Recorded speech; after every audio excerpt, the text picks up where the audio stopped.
So today, my topic is exploring distributed and distributed denial of service. It's a mouthful, I know, the distributed and then distributed denial of service. So we will be talking about the social engineering aspects of an anonymous style distributed denial of service attack. I was previously introduced, my name is Adnan, and the goal of the presentation today is to provide you with an understanding of what denial of service attacks are and how Anonymous uses them. So I'm assuming that Anonymous, being the hacktivist organization, is not a new name for the attendees here, and you're familiar with the goals and objectives and targets they have done in the past. This gives you a brief abstract of what we are going to talk about today.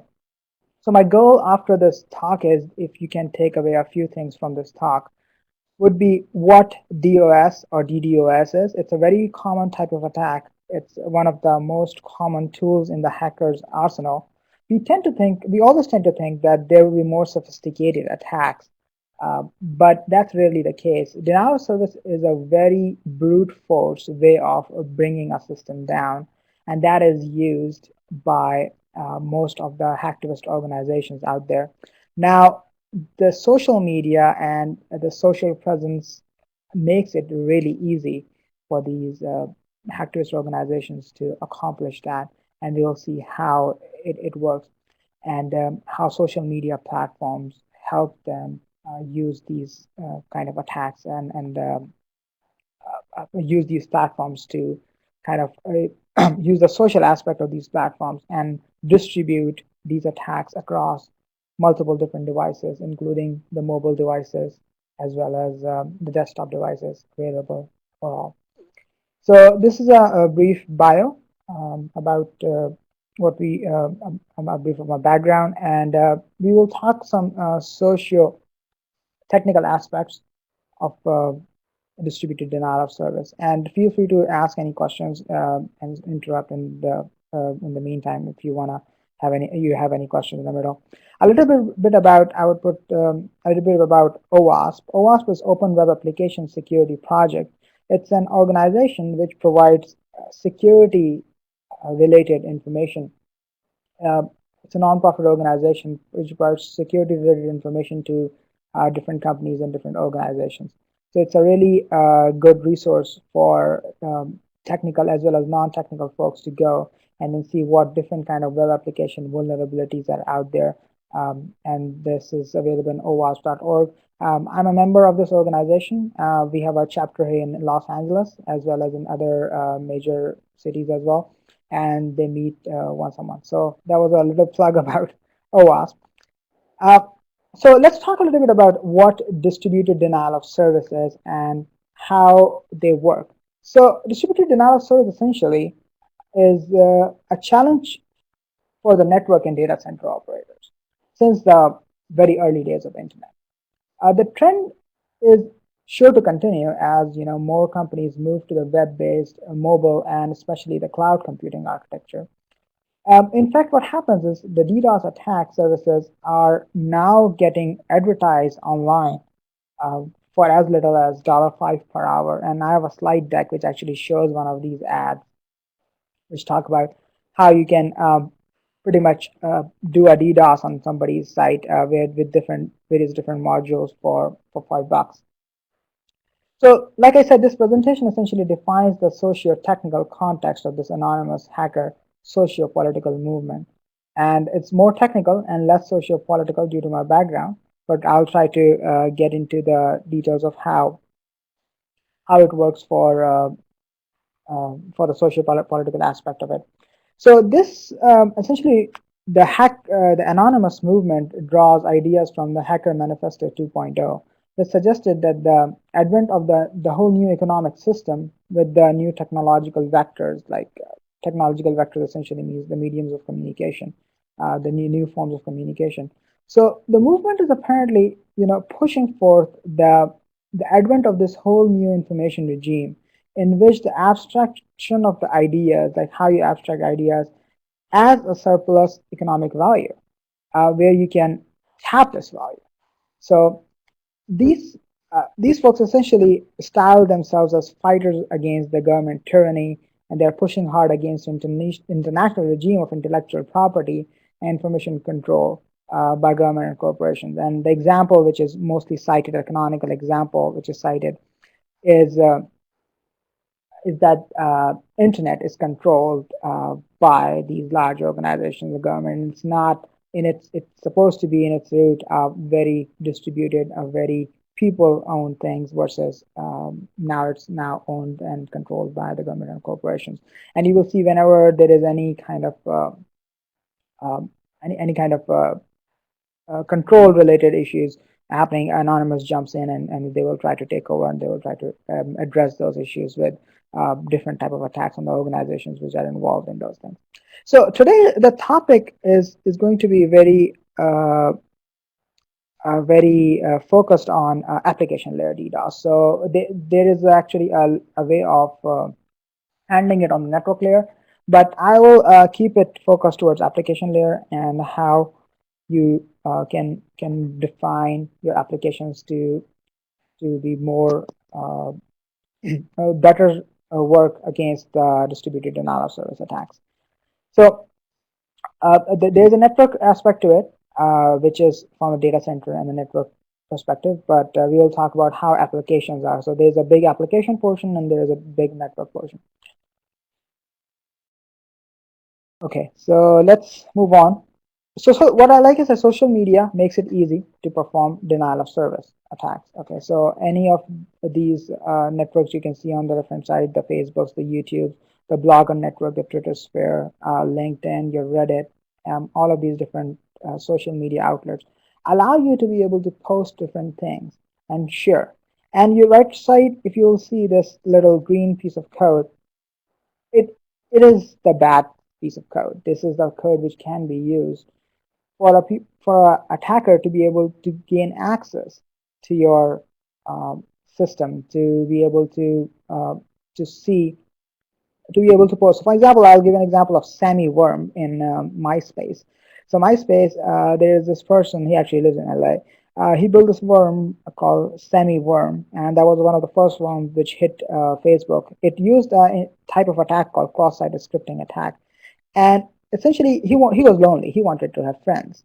So what he did, he wrote this JS script and posted it in one of the MySpace comments. MySpace did not do a good job at cleaning up their comments of JavaScript. So he was able to inject that. And essentially, what that bot did, what the JavaScript did, is it sit in there and it will add all the people in the friends list to his list, and then post that same thing on all the other friends pages, and the same thing will happen to all the friends. So he will automatically be able to accumulate a bunch of friends, so he's not lonely anymore, but now all of a sudden he has a lot of friends. So this will spike as an activity, but you will see, I mean, MySpace has cleaned up and removed this exploit a long time ago, about I think a couple of years ago. But now still you will see on Facebook and other places, if you click on some video to watch or some picture to see, and all of a sudden you have liked that picture and it has now appears on your wall, which is not what you want it to do, right? So this is one way of how you can think of social media makes it easy for people to attack. So how does it all gather together in the idea of denial of service, and how would it cause denial of service? So let's talk a little bit about what denial of service is. Like I mentioned earlier, denial of service attack overloads computing on network resources with so much traffic that legitimate users are unable to gain access. Any computing service which is accessible via the internet is potentially subject to a denial of service attack or a distributed denial of service attack, including websites, web applications, email, any of the URI, RESTful URIs. So, but it gets worse. When distributed denial of service is primarily an attack which happens on something, it's essentially an attack not on a vulnerability, but more of an availability of a service.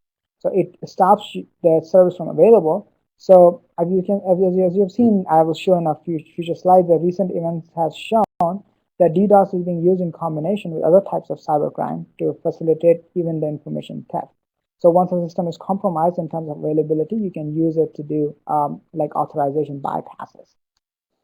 So by degrading the parameter defenses through the distributed denial of service, attackers now can gain access to resources inside the network. Right? So now the authorization and authentication has been degraded, so you can use that to gain resources inside the network, and then you'll see how this can be used in a social media context.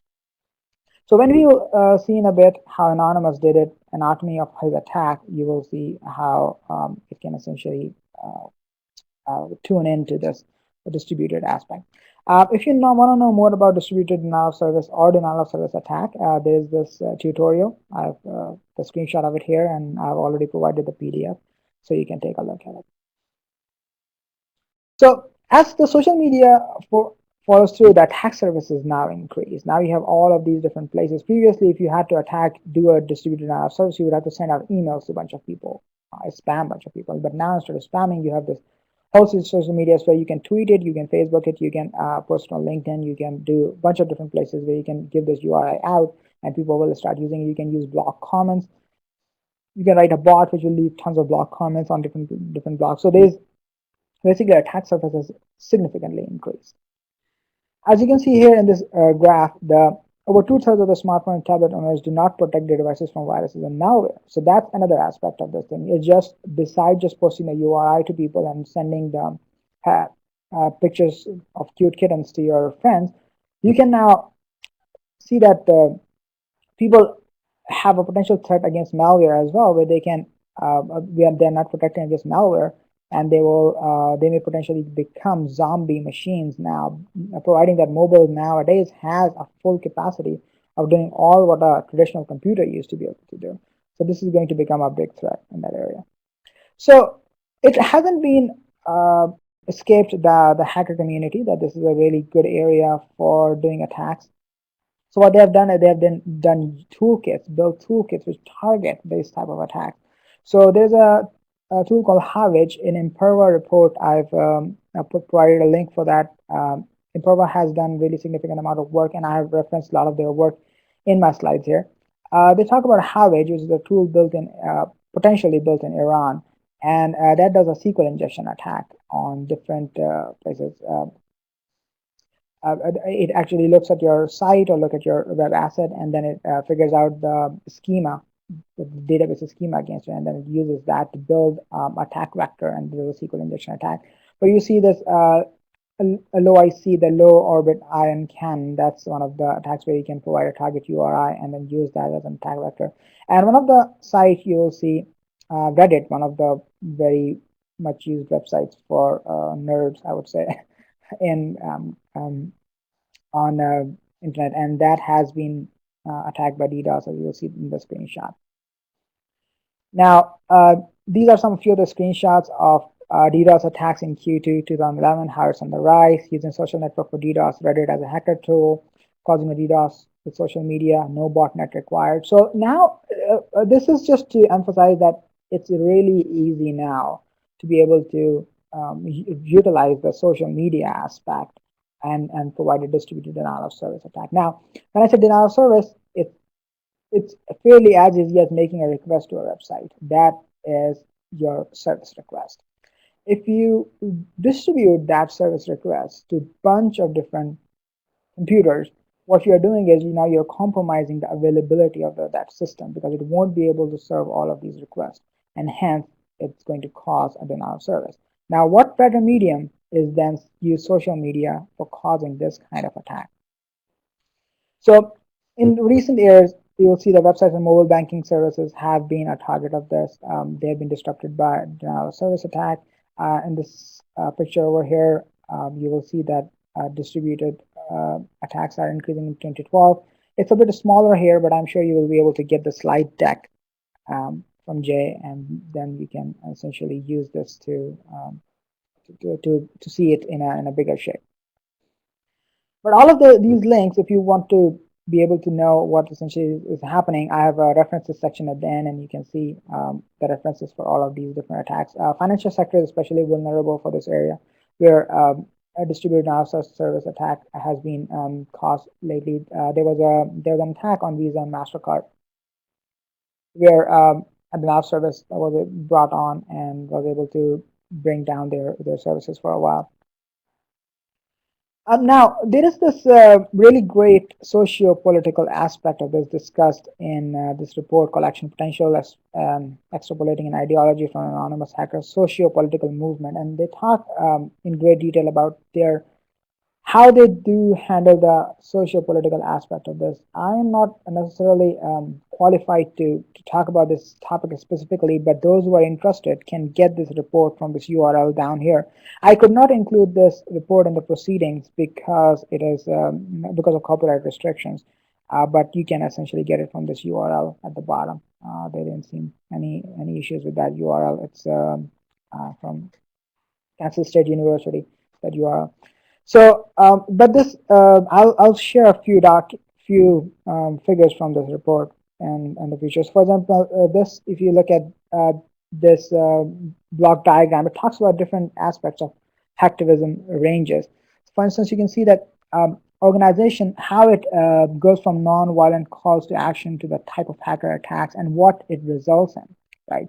So you have virtual community organizations, and you have petitions and you have boycotts and things like this, which are very non-violent call to action. However, when you see the hacker attacks, there is MITM, which is one of the very famous type of attacks. If you want to steal somebody's information, it's called man-in-the-middle attack. Then there's spearfishing, which means that there's a term called phishing, P-H-I-S-I-H-I-N-G, which means you go and send somebody an email, like, everybody gets an email from the Prince of Nigeria, and you always have to respond to the Prince of Nigeria. You can't tell him, no, I'm not going to email back to you. He's the prince. So you send him back and give you your account number and social security and tell him, I'm transfer the funds, and I'm still waiting for my funds. I haven't got them. So, but if you have these attacks targeted, those are called spearfishing. So, for example, if I get an email with my name and something related to me, that means it's being targeted to me, and that actually gives more potential to attack than anything else. Now, in that email, there might be an iframe which has an outbound request, is making an outbound request to a bank website and doing a transfer. Or this may be a mass mail sent to thousands of mobile devices where friends or other people will just open it and they don't really know that they are essentially making an outbound call to a bank's website and causing a denial of service attack. And that is the beauty or horror of the denial of service attack. That it allows normal people to be able to participate in it without them knowing what's going on. Also, the traditional means by which you can do an IP blocking, or you can do say, okay, I would not accept requests from AOL or from this place. You can't really do that because now it's mobile. Now, tons of people from tons of different IPs from tons of different carriers are hitting your site, and you can't differentiate between legitimate users and illegitimate users that easily. That is why denial of service attacks are a hard problem to solve. So this gives you a kind of a hacktivism range of how they attack. Now, this buckyball is also from the same paper, and I highly recommend you take a look at it. It will give you a good overview of more social aspects of hacking. This talks about how anarchists and hackers and anti-security folks kind of bind together, and what is the recursive relationship between ideologies and actions corresponding to those. Now, going back to Anonymous and what they did, like I was talking about earlier, they did not use much sophisticated techniques. I mean, they definitely could probably do some, but that requires a lot of work. So here they did recruiting. This is the cycle. So day 1 to 18 is the first phase, essentially recruiting and communication. And then they go reconnaissance and application attack. So they do SQL injection attack. And if you look at the Imperva report, where this screenshot is from, you will see further details of these phases. I unfortunately don't have enough time to go into further details of these. Now, reconnaissance and application attack, and then the day 22nd is when they start doing a denial of service, distributed denial of service. And you see that day 24, 25, distributed denial of service increases, and that brings in a lot of availability issues for these companies. So they will just distribute, they will prepare the folks, they will prepare this whole, so for example, they have this is their anonymous IRC channel, this is essentially their Twitter feed, and this Twitter feed will allow distribute this URI to a bunch of people, and then they will be able to say, okay, now this is the URI, now go ahead and visit it, and this will bring down These are MasterCard. Now, one of the challenges which we encounter here in this distributed denial of service attack is that when people are visiting these URIs from multiple different machines, it's not a server-side attack, which means you can't just bring down one server and then say, okay, that's it. Now the attack would not happen, which was possible in the classical way when we had the zombie nets or a dark internet, and we will have some zombie machines sitting down, and you will just go and bring those machines down or stop requests from those. But now every browser itself is a machine, is actually making a jQuery call or a URI, RESTful URI calls, which has a potential of bringing down your system. So that's why. And this is from the same report, and it talks about the community graph and how the different vertices and edges are connected together. So like I said, this is a very interesting paper you probably want to look at. Now, these are a few more screenshots, talk about how anonymous hacks CBS, Universal Music, and only takes a click to be a part of an anonymous attack. Like I was mentioning earlier, if you want to click on this URL, you'll see more of these kind of news. But it only takes one click to be a part of an anonymous attack, because now you essentially can have a hidden iframe, a page which is making a jQuery request outbound to a bank site or any potential asset where which they want to bring down. So you can probably get a very legitimate page. You go over there, the page is compromised and is not doing anything to your machine, but doing a distributed denial of service to a different machine. So that's one of the things. Let's see. So this is a very good report, and I have provided the links here, which talks about how the YouTube videos, as you can see here, and Twitter accounts were used in the reconnaissance. And this is something which is of interest to this community, because this community is essentially more focused towards how socially they interact and reach out to these people. So the social media spectrum and the likely minded places of hacktivist community is what targets us. And you can see a bunch of different places where these kind of discussions take place, including Reddit or other internet forums you'll see. So these videos gets posted, and they had like millions of views, and any URI on that on these videos will be clickable, and then you have essentially distributed it across the spectrum to cause a distributed denial of service attack. These are further details. Unfortunately, I don't think you can see it in detail unless you open up the report, but you'll see that in here, the graph of the request has gone up on second page. It's significantly up. On the left side of the page, you will see pie charts of IPs and what IPs are coming from which different places and how they change. And as Anonymous says, we are anonymous. We are a legion. We do not forgive. We do not forget. Expect us. That's one of their codes. So the IP distribution kind of reflect that, because you will see it coming from all over the place. I mean, there is definitely a pattern for this in terms of URI, and you can network users who do deep packet analysis can inspect and target this, but it's hard. It's not as easy as blocking a generic IP. So further on, as you'll see on the left side, there is a service attack, and it talks about the attack vector, and you'll see on the right side the tools available for doing this attack, and the whole entire report is available as a PDF on Imperva's website, as well as the resource material, so you can take a look at it. But if you are interested in knowing the detailed aspect of how the attack happened, this actually is more of a technical side of the things, and the earlier PDF I pointed to is more of a socio-political side of this. There's another really good paper out there called Anti-Social Network, turning a social network into a botnet. So that's also worth reading if you're interested, and it's also should be available as part of the download package. So now let's talk about what type of volunteers are used for anonymous hackers. There are skilled hackers and there are lay people. And lay people are essentially the focus of this whole social network outreach. So these people do an outreach. I mean, it has been said that especially in today's age of the globalized communication, no amount of force can kill this kind of inspiration. It's essentially a potential source of the counter mobilization, especially if it's spread through an informal network, like operating below the radar of state bureaucracy. It's the social network. So if it's lay people who can have a group of quite large, ranging from anything from a few dozen to a few hundred volunteers, and they are provided information by skilled hackers like applications. They will be able to implement a distributed denial of service attack fairly easily. So this is further details of how the recruiting and communication phase happens, and then the custom attacks with multiple different software. So here is they have actually built. They use the specific hackers, the people with skills, to be able to build these different applications, and those are not necessarily executables where you download from a website and run it on your machine. It is as simple as just visiting a web page, and that is the ease of how you can perform this kind of denial of service attack.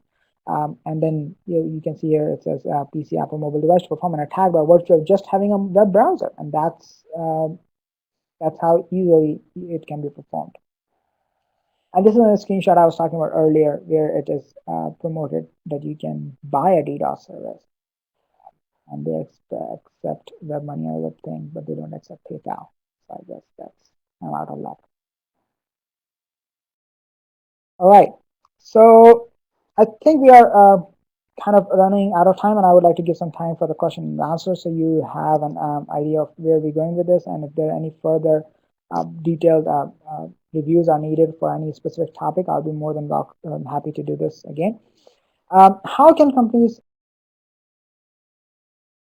and you can prepare it with developer education, and you can make sure that all of your OWASP top 10 and SANS and other security is addressed, and also your social media presence. So you also monitor and make sure that your social media presence is monitored or has alerts against it, so you know that if anything is being said against your corporation, you have that level of understanding that it is out there. Also, just traditional security, transport layer security, application layer security is in place. Implementing a service-oriented architecture where you can have implementation at multiple different levels can be isolated and fault isolated, and bringing down one part of the system does not impact the other part of the system. Just building fault isolation zones is one of the greatest strategies to be able to accomplish this. This is another diagram of explaining how service-oriented architecture works.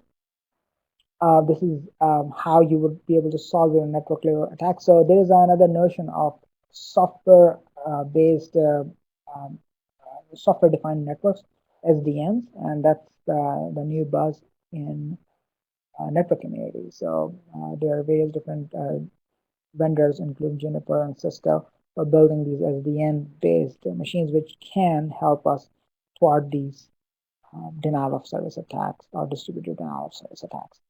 Developer education, like I said, is really important. As you can see in front of this car, there's a SQL injection-based query here, and that is an attempt to drop a table if a camera takes a picture of this car, and it will try to do a SQL injection, hoping that the developer has not sanitized the input.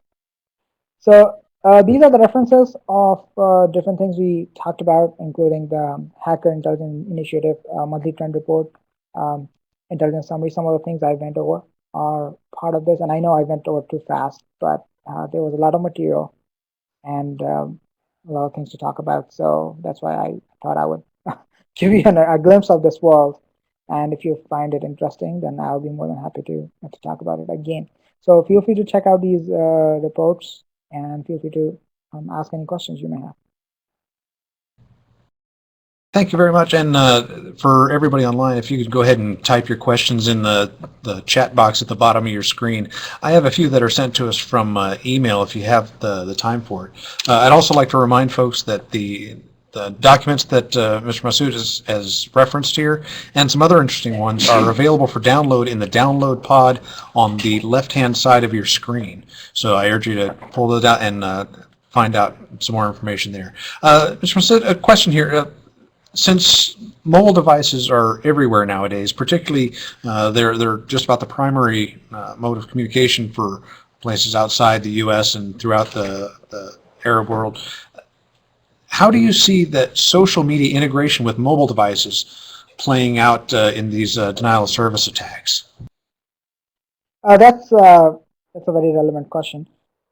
As you see, in the earlier slides, I've talked about all you need essentially is now a mobile device to be able to accomplish it. And if you see in news reports, if you just Google or Bing mobile DDoS, you will see an alarming number of new attacks are now going to be mobile based.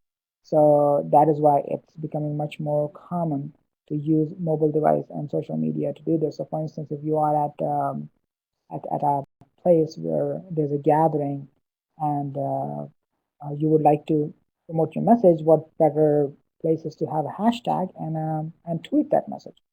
And essentially, that is very accessible across entire uh, Twitter sphere as well as all the followers. And then when they visit that link, they'll be able to not only, I mean, it could be informative and it can also be cause a denial of service.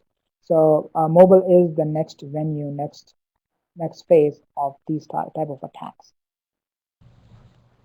Okay, yeah, and traditional techniques like IP blocking, I get why, because it's a distributed kind of attack, I kind of understand why that works. Do you have, are there other traditional things that are being tried that are either very successful or very unsuccessful?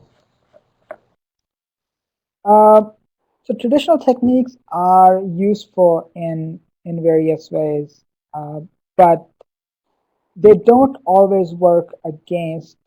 So let me rephrase that. The reason why traditional techniques don't always work is because of the distributed nature of the attacks, because the attacks are so distributed across the spectrum of multiple different IPs, multiple different geographic locations. It's hard to pinpoint and use a traditional IPS, the intrusion detection system or intrusion protection system, against these type of attacks. So they are not. I'm not saying they're useless, but they have to be modified to cope with specific attacks. So, for example, a traditional technique in finance and banking is to be able to block IPs or put a specific restriction against IPs coming in from Eastern Europe or other countries which have more higher fraud potential. However, you can restrict those things against specific functionalities after the authorization for most of the financial institution-based transactions. However, you can't accomplish the same things if you are trying to work with these type of attacks, because these are essentially trying to just access pre-authorization. And then if you block this, you will essentially block the entire legitimate user base as well. So I think that's, if I remember, that's called geographic targeting or IP range blocking. Is that correct? That's right. Okay, so how effective are those really? I mean, if since these are so distributed, how can a regime or a corporation really block these kinds of attacks? Uh, so well, they are useful to a certain extent. I think they can actually be. You need a dynamic system essentially. You need systems which learn from the patterns, and that's what SDNs are very useful for. The software-defined networks will be able to accomplish that, because the currently system, if you have a static rule-based system, which will say, okay, if the threshold goes higher below this, block this IP. Those kind of systems are not as useful, because now your thresholds are not going above for a particular IP. It's thresholds coming from a bunch of different IPs or a bunch of different assets. How would you be able to block it when you don't have an identifying component, right? So you can't completely block traffic from everybody else either. So the system needs to do a bit more deep packet analysis to identify the type of your attack, and what kind of resources being accessed, and if they are changing the template of the resource which is being accessed. And that's where it comes down to. Also, another the social aspect of this thing would be when people can try to access this URI, and they will say, okay, these URIs are being accessed, and these URIs are the same ones which are also published on Twitter, and we have also seen in the darknet or other places where these URIs were published, and so that people are able to access it. So you can put specific measures against those URIs. URIs are essentially the web addresses. So you can put a specific rules, but it will be on the fly, because nobody's going to be able to monitor and keep all of those things updated all the time. So this will be more of a dynamic attack vectors, and the systems will evolve to cope with those dynamic nature of the attack vectors. Okay, just a couple more if you have the time. Now that I'm thoroughly nervous about this entire thing, generally speaking, how vulnerable are our systems to these kinds of attacks?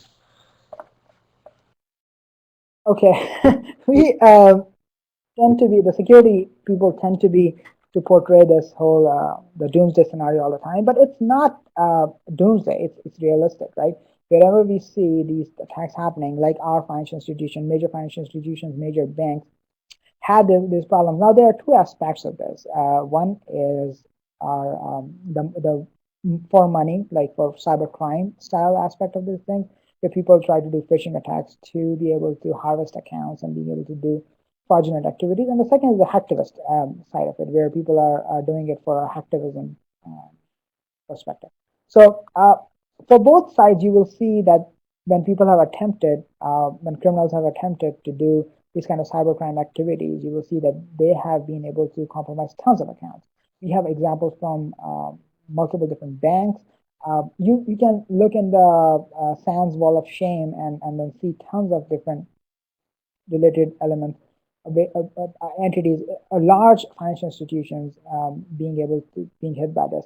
Now, what we don't have statistics on, for the most part, is how our other utilities and other sector is vulnerable to this. Because I haven't done research into finding how much data is available for these kind of attacks against our infrastructure, our grids, our utilities, other public related items. So, I mean, this is an open area where we can look into, but definitely, I mean, these vulnerabilities are application layer vulnerabilities and they're hard to protect. So anything on the internet is vulnerable to this.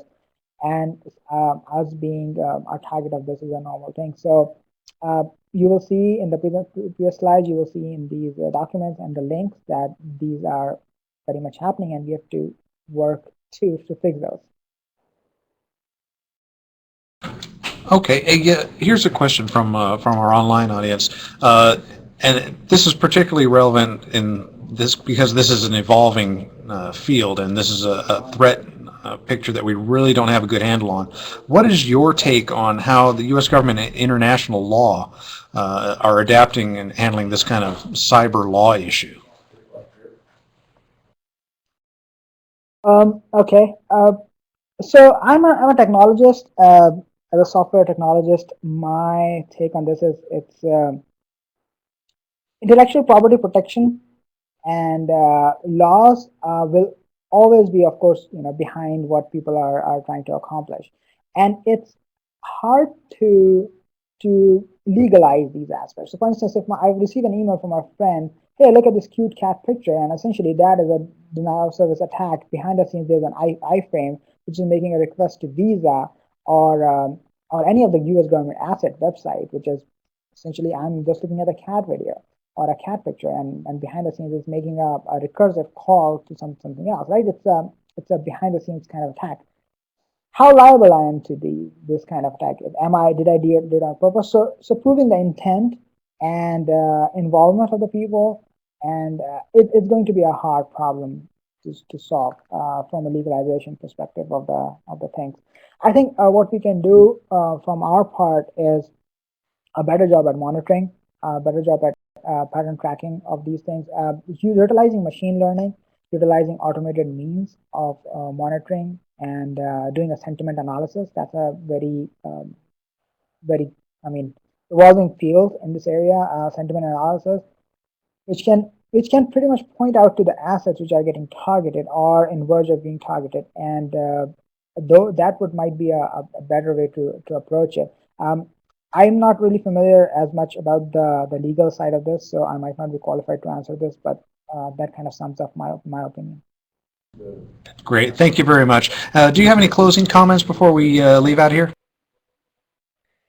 So I have my email address over here and my blog post and my LinkedIn. So if you have any questions, comments, if you want me to do a second part of this, if you have any specific comments about any of this, any of the things we have spoken here, feel free to reach out. And it was a great thing talking to all of you.